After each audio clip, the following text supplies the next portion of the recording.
Prijedor kao grad u ubrzanom razvoju pokušava nešto da ponudi mladim ljudima, no pokušava, to sve u stvari pokušaj. Nekada u Prijedoru je prije 2-3 godine otvorena stara ljetna bašta koja je nekada u staro vrijeme služilo da se mladi okupljaju ljeti, da realizuju koncerte. To je renovirano, sređeno, djelovalo je godinu dana i nakon toga je iznajmljeno u privatnom preduzetniku. I sada on organizuje neke turbo folk žurke i ne znam, naplaćuje ulaz i tako nešto, što nikako ne doprinosi razvoju mladih u ovom gradu i ne znam, njihovom kreativnom izražavanju.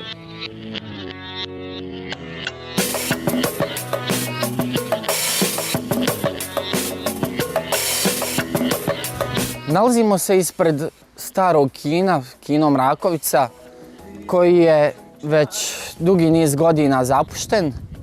Naša ideja je da od toga napravimo dom omladine. Grupa mladih ljudi u Prijedoru je se okupila, jednostavno je htjela nešto da učini za svoj grad, jer jednostavno nemaju mjesto gdje kreativno da se izraze, gdje da organizuju neke manifestacije i da se bave nečim što bi donijelo nekom prosperitetu njihovog razvoja. I jednostavno skontali su da je to možda najbolja stvar što bi mogla da se desi u Prijedoru po pitanju mladih, a to je dom omladine. Mnogo bi možda poboljšalo položaj mladih u gradu i utjecalo na razvoj njihov.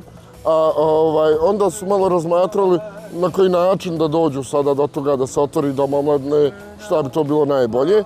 I desilo se slučajno, mi smo aplicirali na grant British Councila, mini grant za pokretanje kreativnih kampanja. Oni su prepoznali našu ideju kao veoma dobru i to je sve tako nekako krenulo. I doslovno na tu ideju da Prijedor treba dom omladine. Jer svi ostali veći gradovi imaju dom omladine, pa zašto ne bi i mi?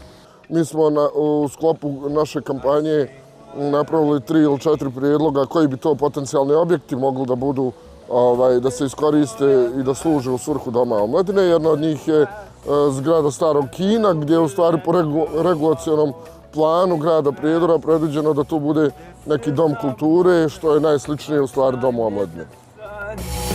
If we choose the slow path or to our fate.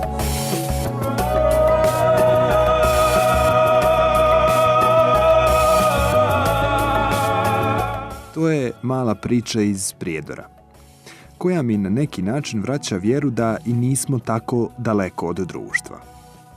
Da, moram navesti to da mislim da mi zapravo nemamo društvo. Ova priča se uslovno rečeno nada svom sretnom kraju, zahvaljujući programu Like nije dovoljan. Misli, reci, djeluj, koji je osmišljen od strane Britanske ambasade i Britanskog savjeta kao odgovor na potrebu da se podrže lokalne inicijative mladih ljudi. Još jedna takva priča, koja mi vraća vjeru u moguće društvo u skorije vrijeme, dolazi iz Prnjavora, male Evrope.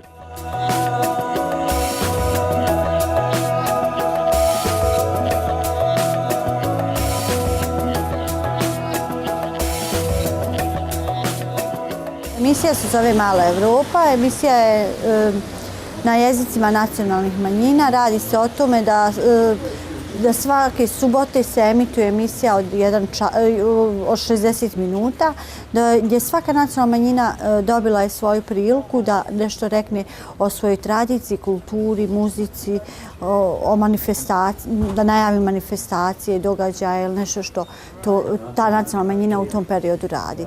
Inače, Prnjavor kao sredina poznati kao Mala Evropa u stvari, upravo po svojim brojnim nacionalnim manjinama. Sad čekamo prema zvaničnim rezultatima popisa koliko će ih biti, to je već ne znam vam reći. Uglavnom, emisija je jedan od stubova, znači u stvari od nosilaca, znači sadašnjeg programa Radio Prnjavora.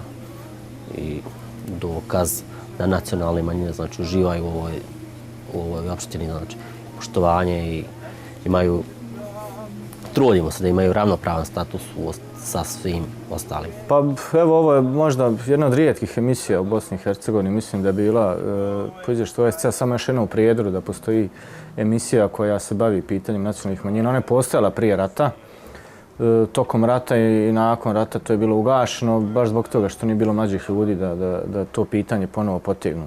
Sad smo se mi okupili jedna neformalna grupa ljudi, jako odbornik, par njih iz Saveza nacionalnih manjina, stručni saradnik Tomo Durtka za nacionalne manjine i nekoliko ljudi iz nevladinih organizacija. Vidjeli smo taj poziv magazina Buke British Councila i odlučili smo se tako po onim uslovima, svi smo bili tu, predstavnik lokalne vlasti, predstavnik medija, tako eto naše društvo to tako se zadesilo da smo svi već bili raspoređeni, odlučili smo da tu emisiju obnovimo ponovo i da na neki način ne predstavljamo nacionalne manjine, ali su one već, da kažem, predstavljene nego njihovu muziku, kulturu i identitet na neki drugi način, recimo taj kulturološki.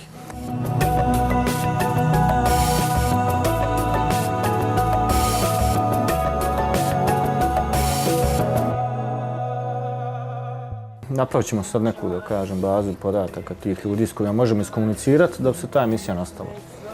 Tako da ima budućnost. Dom omladine izgleda veoma blizu. Veoma blizu izgleda. Nadamo se da će biti još bliže. U stvari da ćemo sljedeći intervju, to je sljedeći razgovor voditi u Domu omladine.